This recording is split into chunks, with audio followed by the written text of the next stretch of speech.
ओम शांति। 14/10/2024 के साकार अनमोल धारणा युक्त ईश्वरीय महावाक्य हैं। मीठे बच्चे, हियर नो इविल। आदि आदि। यहाँ तुम सत्संग में बैठे हो, तुम्हें मायावी कुसंग में नहीं जाना है। कुसंग लगने से ही संशय के रूप में घुट के आते हैं। क्वेश्चन: इस समय किसी भी मनुष्य को सुप्रीम स्पिरिचुअल नहीं कह सकते, क्यों? आंसर है क्योंकि सभी देह अभिमानी हैं। देह अभिमान वाले स्पिरिचुअल कैसे कहला सकेंगे? स्पिरिचुअल फादर तो एक ही है, निराकार बाप, जो तुम्हें भी देही अभिमानी बनने की शिक्षा देते हैं। सुप्रीम का टाइटल भी एक बाप को दे सकते हैं। बाप के सिवाय सुप्रीम भी कोई कहला नहीं सकता। ओम शांति। बच्चे जब यहाँ बैठते हैं तो जानते हो बाबा हमारा बाप भी है, टीचर भी है और सतगुरु भी है। 3 की दरकार रहती है। पहले बाप, पढ़ाने वाला टीचर, फिर पिछाड़ी में गुरु। यहाँ याद भी ऐसे करना है क्योंकि नई बात है ना। बेहद का बाप भी है, बेहद का, बेहद माना सबका। यहाँ जो भी आएंगे कहेंगे ये स्मृति में लाओ। इसमें किसी को संशय हो तो हाथ उठाओ। तो यह है वंडरफुल बात है ना। जन्म जन्मांतर कभी ऐसा कोई मिला होगा जिसको तुम बाप भी, टीचर भी, सतगुरु समझो। सो भी सुप्रीम, बेहद का बाप, बेहद का टीचर, बेहद का सतगुरु, ऐसा कभी कोई मिला? सिवाय इस पुरुषोत्तम संगम युग के कभी मिल न सके। इसमें कोई को संशय हो तो हाथ उठावे। यहाँ सब निश्चय बुद्धि होकर बैठे हैं। मुख्य है ही यह 3। बेहद का बाप नॉलेज भी बेहद की ही देती है। बेहद की नॉलेज तो यह एक ही है। हद की नॉलेज तो तुम अनेक पढ़ते आए हो। कोई वकील बनते, कोई सर्जन बनते, क्योंकि यहाँ तो डॉक्टर, जज, वकील आदि सब चाहिए ना। वहाँ तो दरकार ही नहीं, वहाँ दुख की कोई बात ही नहीं है। तो अब बाप बैठ बेहद की शिक्षा बच्चों को देते हैं। बेहद का बाप ही बेहद की शिक्षा देते हैं। फिर आधा कल्प कोई शिक्षा तुमको पढ़ने की नहीं है। एक ही बार शिक्षा मिलती है जो 21 जन्मों के लिए फलीभूत होती है, अर्थात उनका फल मिलता है। वहाँ तो डॉक्टर, बैरिस्टर, जज आदि होते नहीं। सतयुग में इन सब की आवश्यकता ही नहीं है। पाप कर्मों की गति बैठ बाप समझाते हैं। यह गीता सुनाने वाले क्या ऐसे सुनाते हैं? बाप कहते हैं, मैं तुम बच्चों को राजयोग सिखाता हूँ। उसमें तो लिख दिया है श्री कृष्ण भगवानो वाच्य, परंतु वह है दैवी गुण वाला मनुष्य। शिव बाबा तो कोई नाम धरते नहीं, उनका दूसरा कोई नाम नहीं है। बाप कहते हैं, मैं यह शरीर लोन लेता हूँ। ये शरीर रूपी मकान हमारा नहीं है, यह भी इनका मकान है। खिड़कियाँ आदि सब हैं। तो बाप समझाते हैं, मैं तुम्हारा बेहद का बाप अर्थात सभी आत्माओं का बाप हूँ। पढ़ाता भी हूँ आत्माओं को। इनको कहा जाता है स्पिरिचुअल फादर अर्थात रूहानी बाप। और कोई को भी रूहानी बाप नहीं कहेंगे। यहाँ तुम बच्चे जानते हो यह बेहद का बाप है। अब स्पिरिचुअल कॉन्फ्रेंस हो रही है। वास्तव में स्पिरिचुअल कॉन्फ्रेंस तो है ही नहीं। वह तो सच्चे स्पिरिचुअल हैं ही नहीं, देह अभिमानी हैं। बाप कहते हैं बच्चे देही अभिमानी भव, देह का अभिमान छोड़ो। ऐसे थोड़ी किसी को कहेंगे। स्पिरिचुअल अक्षर अभी डालते हैं, आगे सिर्फ रिलीजियस कॉन्फ्रेंस कहते थे।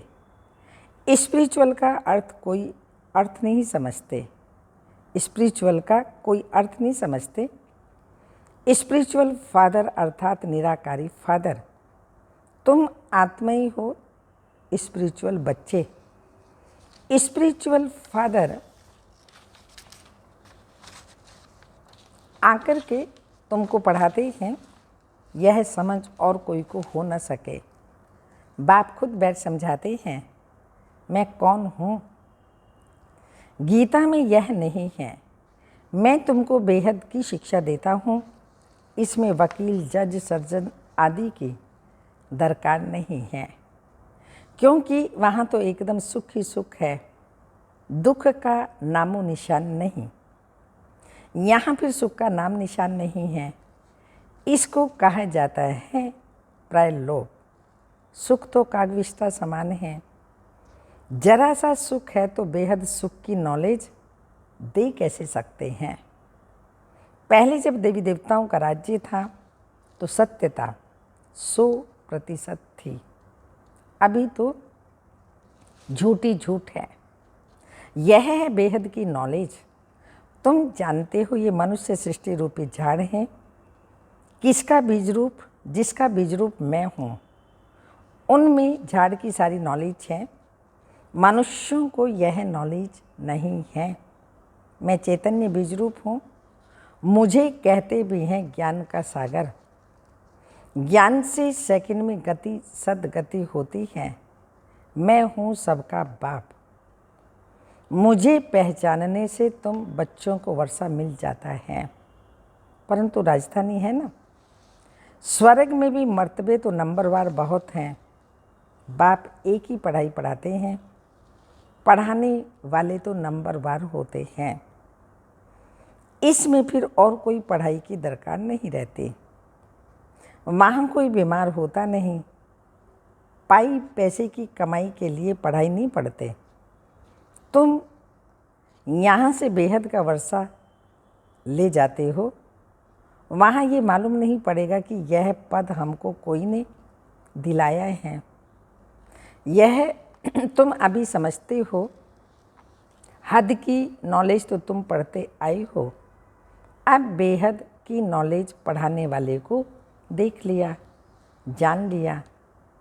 जानते हो बाप बाप भी है, टीचर भी है, आकर के हमको पढ़ाते हैं। सुप्रीम टीचर हैं, राजयोग सिखलाते हैं, सच्चा सतगुरु भी है। यह है बेहद का राजयोग। वह बैरिस्ट्री डॉक्टरी ही सिखलाएंगे, क्योंकि यह दुनिया ही दुखों की है। वह सब है हद की पढ़ाई, यह है बेहद की पढ़ाई। बाप तुमको बेहद की पढ़ाई पढ़ाते हैं। यह भी जानते हो यह बाप भी है, टीचर भी है, सतगुरु भी है। कल्प कल्प आते हैं, फिर यही पढ़ाई पढ़ाते हैं सत्युग त्रेता के लिए। फिर प्रायलोप हो जाती है। बाप भी पढ़ाई भी प्रायलोप हो जाती, सुख की प्रारब्ध पूरी हो जाती है ड्रामा अनुसार।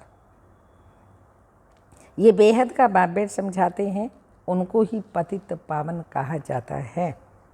श्री कृष्ण को तमेव मातश्च पिता व पतित पावन कहेंगे क्या?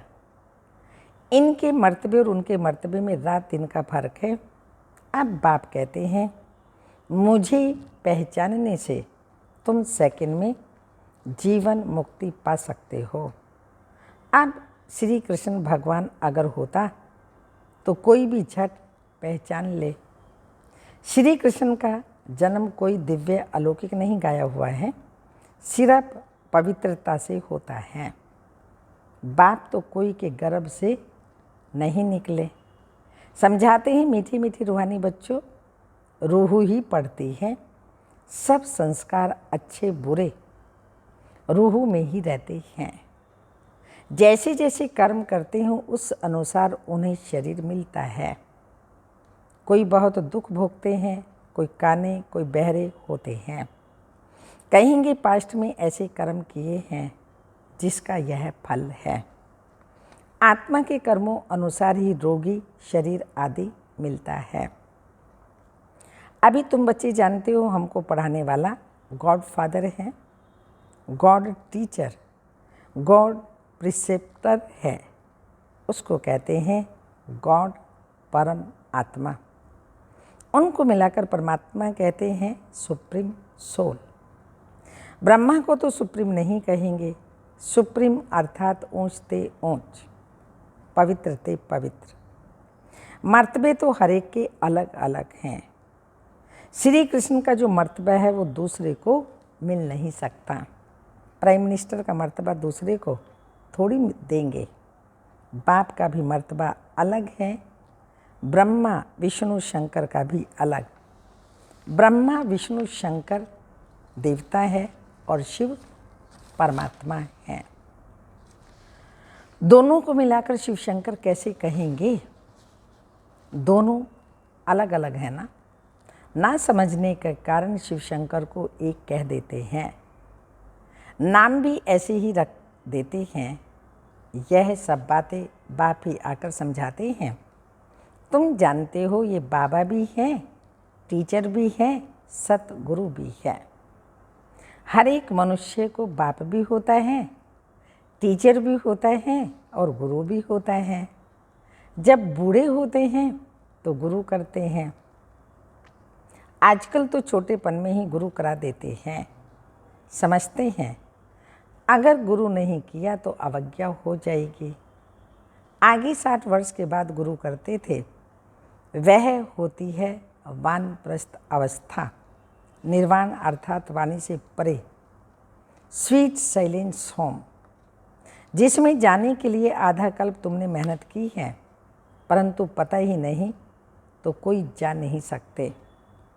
किसी को रास्ता बता कैसे सकते? एक के सिवाय तो कोई रास्ता बता भी ना सके। सबकी बुद्धि एक जैसी नहीं होती।